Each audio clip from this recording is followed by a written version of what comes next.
Los cristianos también sufrimos aflicciones. Note lo que dice Santiago 5:10. Hermanos míos, tomad como ejemplo de aflicción y paciencia a los profetas que hablaron en nombre del Señor. Es evidente que los profetas sufrieron aflicciones. Verso 11. He aquí tenemos por bienaventurados a los que sufren. Habéis oído de la paciencia de Job. Usted bien sabe la historia de Job. Él tuvo aflicciones materiales, físicas, emocionales y corporales. Los problemas de Job fueron proverbiales. Así que el asunto de salud es un asunto complicado. Al respecto, veamos algunos puntos importantes. Primero, la causa de la enfermedad. ¿Por qué la gente se enferma? Las causas son muchas y variadas. Algunas personas se enferman debido a su pecado. De hecho, seguramente nos sorprenderíamos al saber cuántas enfermedades físicas son el resultado del pecado. Busque 1 de Juan 5:16. Si alguno viere a su hermano cometer pecado que no sea de muerte, pedirá, y Dios le dará la vida. Hay un pecado que es de muerte. Ahora, sin adentrarnos en todas las ramificaciones teológicas de este versículo, sencillamente quiero que note que algunas personas mueren debido a su pecado. Y Juan aquí no está hablando de muerte espiritual, sino de muerte física. Busque 1 de Corintios 11:30. Por lo cual hay muchos enfermos y debilitados entre vosotros, y muchos duermen. Cuando Pablo dice duermen, pues no se refiere a la acción de dormir, sino al hecho de estar muerto. ¿Pero qué quiso decir con eso? Que debido a sus pecados se enfermaron. En otras palabras, muy frecuentemente, nuestra enfermedad es el resultado directo de nuestro pecado. Dios ni siquiera tiene que juzgarnos porque nuestro propio pecado nos juzga. Por ejemplo, los alcohólicos se intoxican con lo que beben. ¿Sabe usted lo que es un tóxico? Pues es un veneno. Y si una persona está intoxicada, quiere decir que se ha envenenado ella misma. Esa es la razón por la que muchas personas, cuando se intoxican con licores, vomitan. Tal pareciera que sus estómagos tienen más sentido común que sus cabezas. Sus estómagos reaccionan frente al veneno y tratan de rechazarlo, y sin embargo el alcohólico sigue bebiendo. ¡Qué necedad! ¿No le parece? Un borracho se envenena a sí mismo y afecta negativamente a todo su cuerpo. Se le enrojecen los ojos, tiene mal aliento, pierde el sentido de equilibrio y dirección, puede dormir su borrachera sobre basura y no darse cuenta de ello. Personalmente yo no me explico cómo nadie puede defender ese vicio y decir que mientras se beba responsablemente, todo está bien. En la actualidad se dice que el alcoholismo es una enfermedad. No es extraño que mientras se está buscando la causa de muchas enfermedades para combatirlas y erradicarlas, en cambio se hace una impresionante propaganda para que la gente beba más. Entonces, como dicen, si el alcoholismo es una enfermedad, ¿por qué hacen tanta propaganda para que nos enfermemos? En otras palabras, sabemos la causa de esa enfermedad y se sigue haciendo propaganda, no para erradicar la causa, sino para comercializarla. Somos personas realmente extrañas, sin necesidad de ser extraterrestres. El doctor Evans Graham, de la Universidad de Washington, es conocido como el padre de la moderna cirugía del pecho. Y en relación con el cigarrillo, él dice en su informe médico que el fumar con exceso es la causa del 99% del cáncer del pulmón. Y el doctor Linus Pauling, premio Nobel de Química, asegura que si una persona de 20 años de edad, si fuma una cajetilla de cigarrillos diariamente, está cortando su promedio de vida en 8 años. Aterradora consecuencia de la enfermedad de fumar. Ahora, quienes hicieron estas declaraciones no son ni pastores, ni predicadores, ni sacerdotes o líderes religiosos. Son científicos investigadores que hablan de los resultados de sus investigaciones. Hay otras personas que se enferman debido a la dieta que tienen y la practican hasta el fanatismo, sin ninguna supervisión médica o de algún reconocido nutricionista. Parece que cada persona tiene su propia dieta y trata de hacer que los demás la acepten. En términos generales, no comemos comidas sanas. La actual es una generación que sabe más de comidas rápidas que no benefician, que de comidas nutritivas que son buenas para nuestros cuerpos. Y algunos de ustedes estarán pensando, bueno, lo que está diciendo no tiene que ver conmigo, porque yo no bebo, no fumo, no como comida basura y no vivo una vida sexual desordenada. Pues mi amigo, le felicito. Pero, ¿qué de las preocupaciones? ¿No sabe que la preocupación hará en usted físicamente lo mismo que la arena hace en una maquinaria? En la actualidad hay muchas formas de distracciones, con bebidas incluidas, que le harán daño físicamente, lo mismo que las preocupaciones. No digo que siempre, pero muchas veces nuestra enfermedad no es más que el resultado directo de nuestro pecado. ¿Sabía que otras veces la enfermedad puede ser causada por Satanás? Vamos al libro de Job, capítulo 2, verso 7. Entonces salió Satanás de la presencia de Jehová e hirió a Job con una sarna maligna. ¿Quién atacó a Job con esa enfermedad? Satanás. Y en el Nuevo Testamento, en el libro de los Hechos, capítulo 10 y verso 38, leemos que Jesús anduvo haciendo bienes y sanando a todos los oprimidos por el diablo. Satanás hirió con una sarna a Job y tuvo muchos hombres y mujeres bajo su opresión física. La opresión satánica se tradujo en enfermedades físicas. Así que algunos están enfermos debido a su pecado y otros están enfermos debido a Satanás. Ahora escúcheme atentamente. Algunos están enfermos porque Dios permite esa enfermedad con un propósito especial. No es que Satanás lo hace, o sea, el resultado de algún pecado en particular. En la Biblia muchos de los santos de Dios padecieron enfermedades, y el ejemplo clásico es el del apóstol Pablo.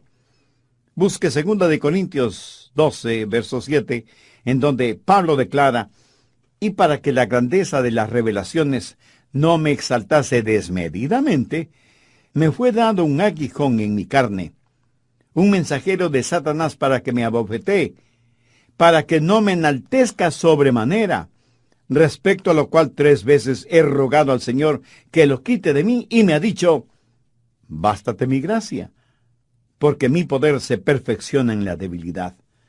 Por tanto, de buena gana me gloriaré más en mis debilidades, para que repose sobre mí el poder de Cristo. Muchos estudiosos de las Escrituras creen que el aguijón en la carne que menciona Pablo seguramente era una enfermedad en los ojos, porque el apóstol, escribiendo a los Gálatas, les dijo, porque os doy testimonio de que si hubieseis podido, os hubierais sacado a vuestros propios ojos para dármelos. ¿Por qué Pablo no fue sanado de su enfermedad? ¿Es que acaso su fe era débil? No lo creo. A lo mejor Pablo estaba fuera de la voluntad de Dios. De ninguna manera.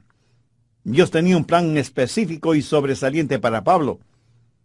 Por un momento quiero que veamos 2 Timoteo 4:20. Aquí Pablo menciona Trófimo, que estaba sumamente enfermo. Y el apóstol dice, Erasto se quedó en Corinto, y a Trófimo dejé en Mileto, enfermo. Pablo, el apóstol, tenía poder para realizar milagros de sanidad. ¿Piensa que Pablo dejó a Trófimo enfermo en Mileto porque no le importaba o porque la enfermedad de su compañero le era indiferente. De ninguna manera. Sencillamente la voluntad de Dios no era el sanar a Trófimo. Por eso Pablo lo dejó enfermo en Mileto. Veamos ahora 1 Timoteo 5:23. Este es un consejo que Pablo le da a su hijo espiritual Timoteo. Y le dice, ya no bebas agua, sino que usa un poco de vino por causa de tu estómago y de tus frecuentes enfermedades.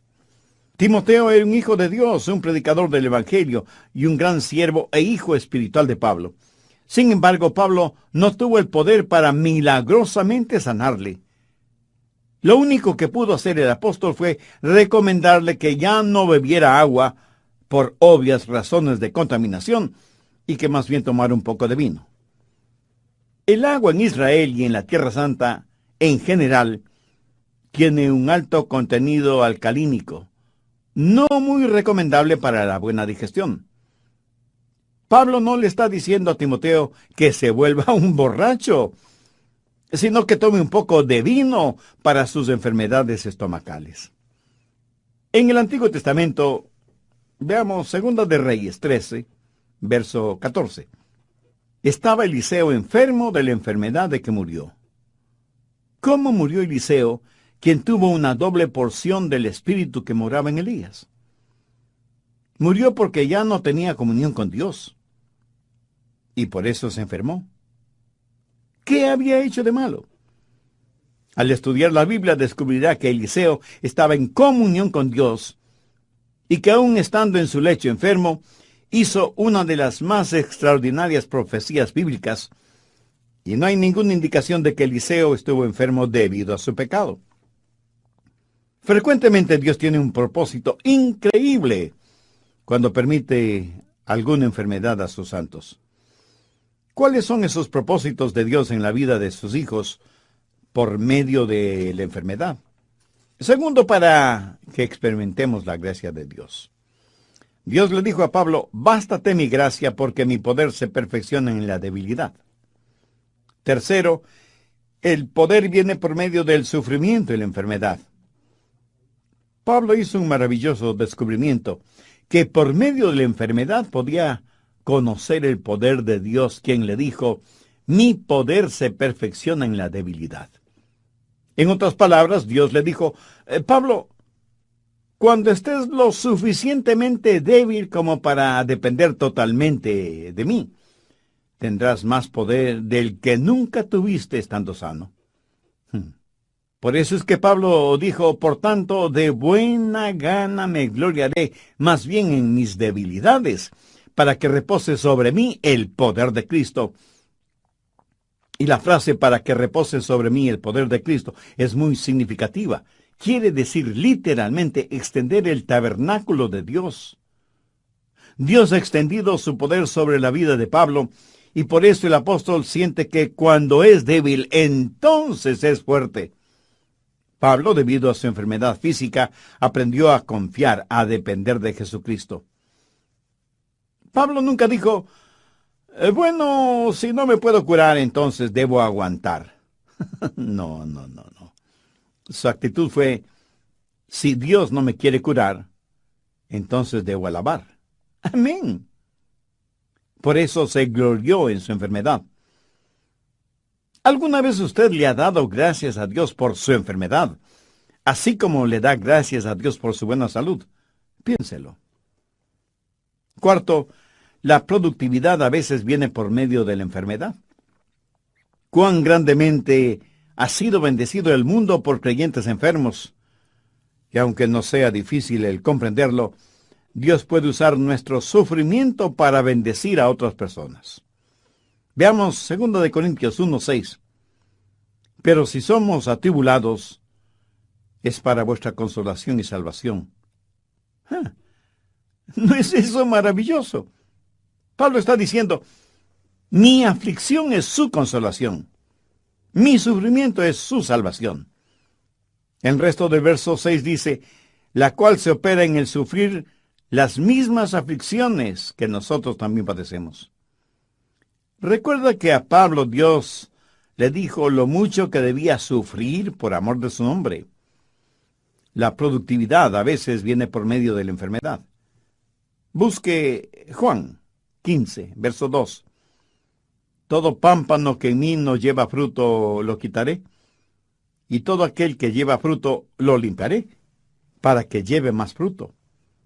Aquí la palabra limpiar significa podar.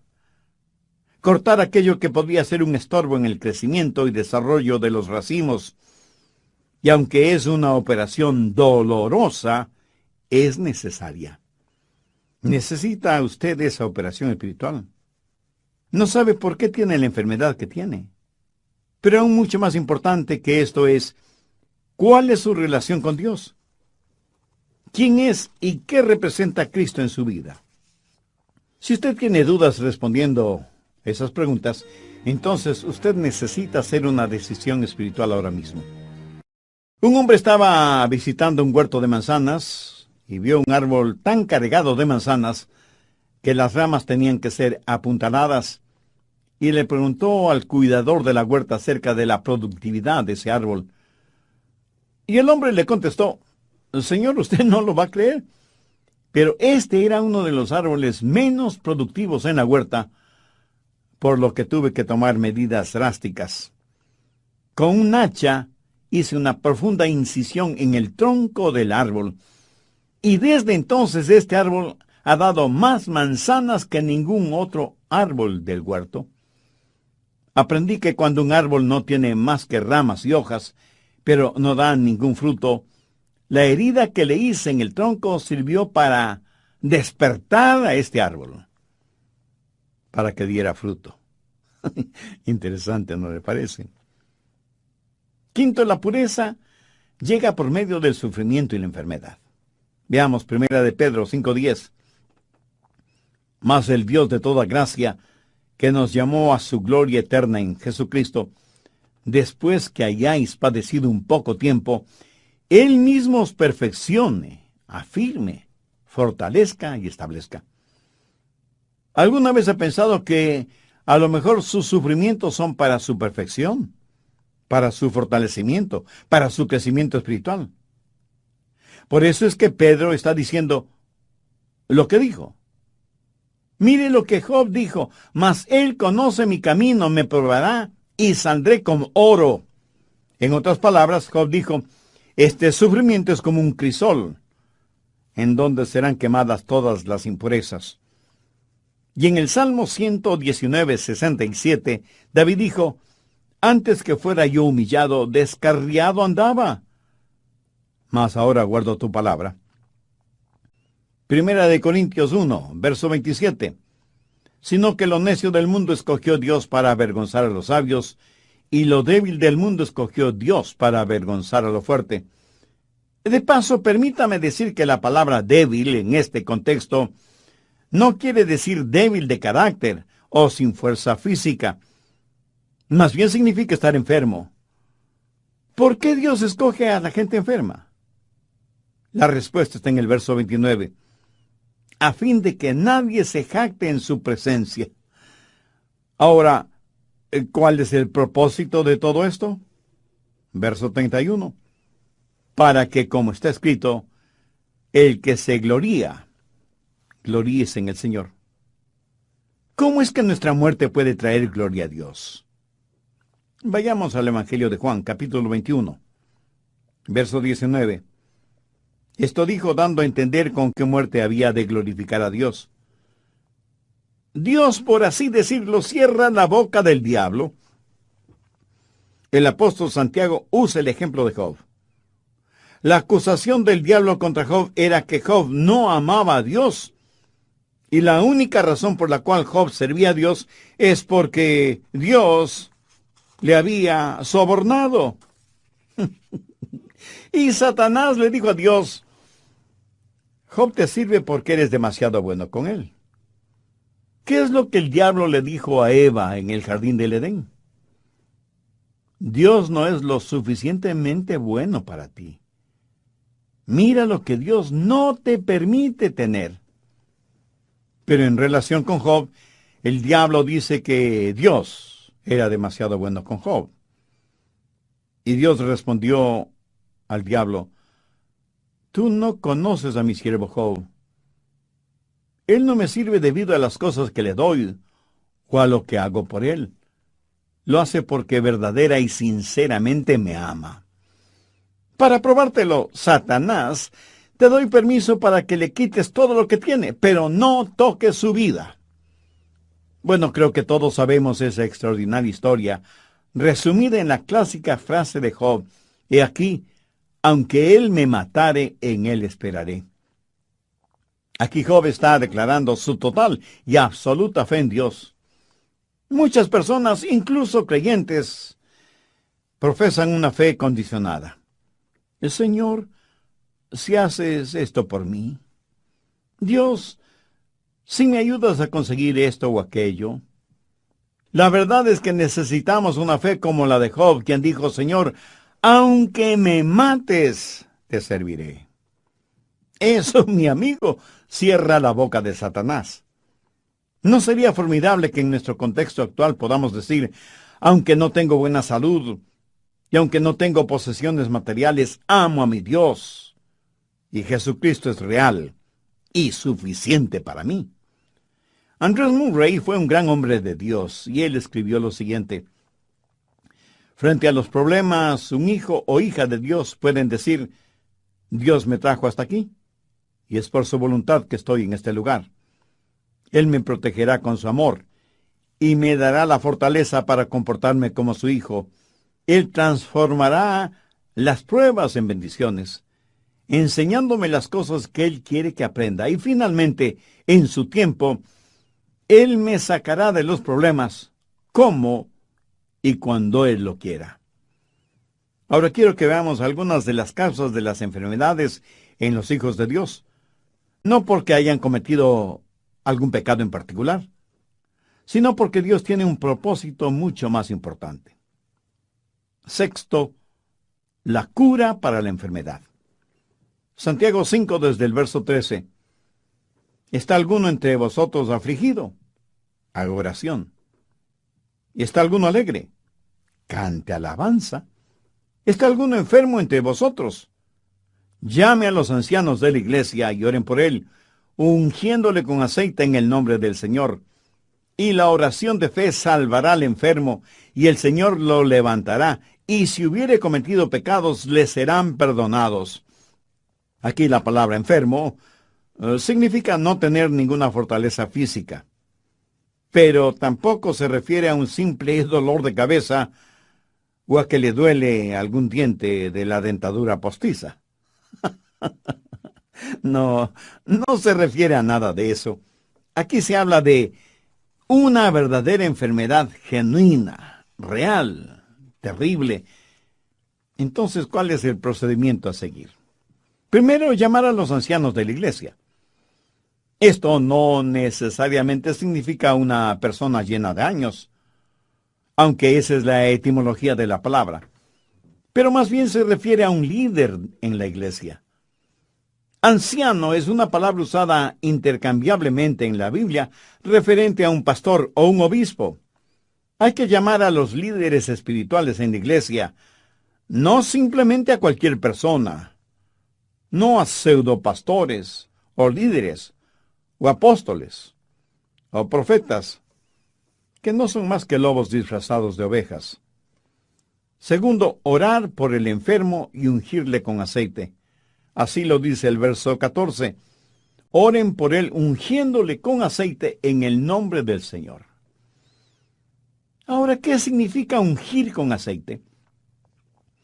Algunos estudiosos dicen que significa el uso de medicinas, que hace referencia al uso de medicamentos para curarse.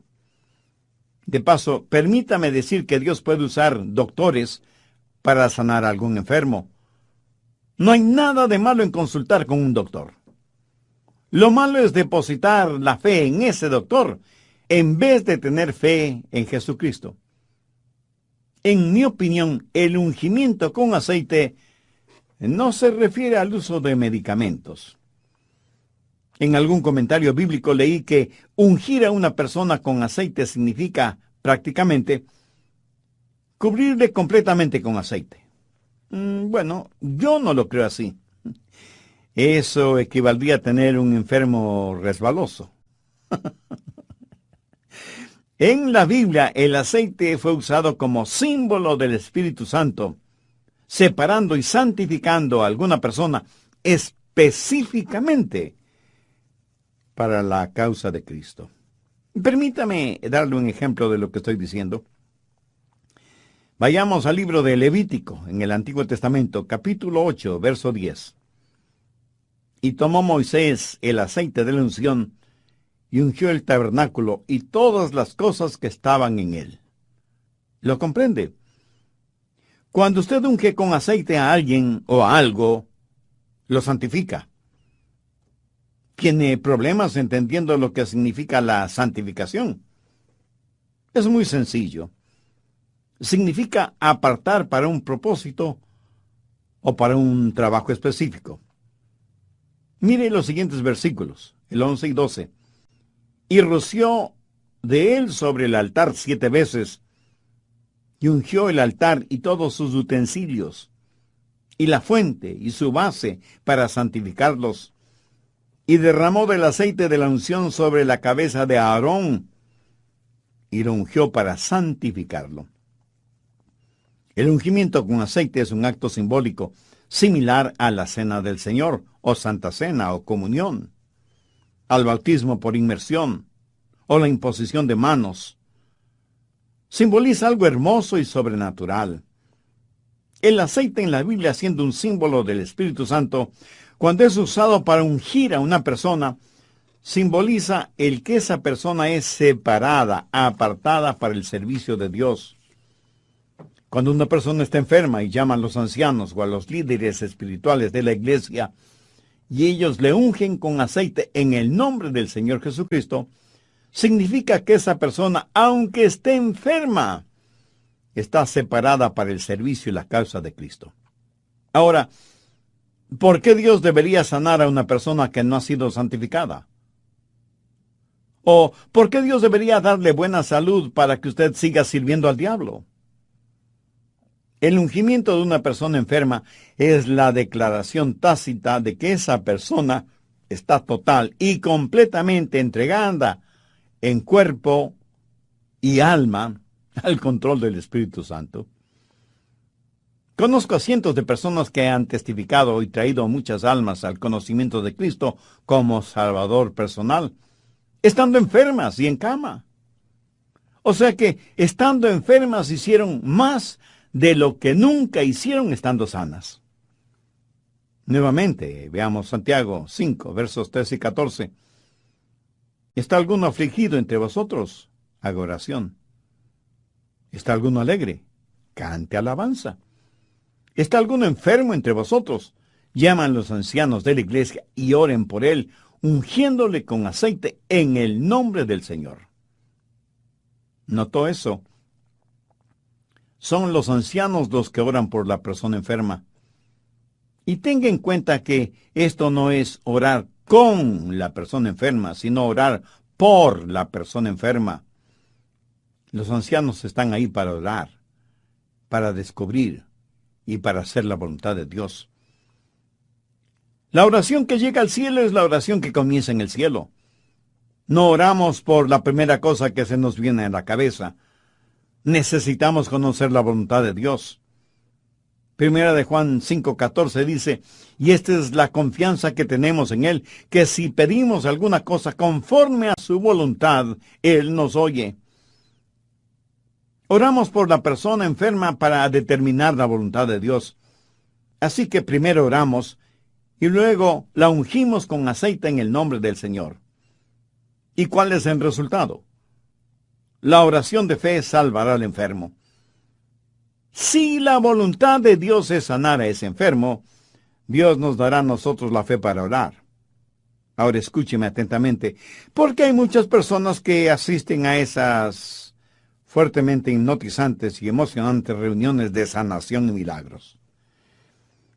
Yo creo que la parte más ardiente del infierno está reservada para esos charlatanes y fraudulentos mercenarios espirituales que van por todo el mundo esquilmando a los ingenuos, diciéndoles que el poder de Dios está en ellos para sanar enfermos, cuando no son más que desvergonzados vividores que se aprovechan de la credulidad de los tontos útiles. Esos pseudoapóstoles, pastores, profetas, ministros o como se autodenominen, son una verdadera abominación a los ojos de Dios. Pero esto no invalida el poder de Dios para sanar. Yo creo en la sanidad milagrosa y sobrenatural. Yo creo que Dios me ha sanado de muchas enfermedades para que crea en su sanidad. Pero recuerde que cada cosa que Dios hace, Satanás la falsifica.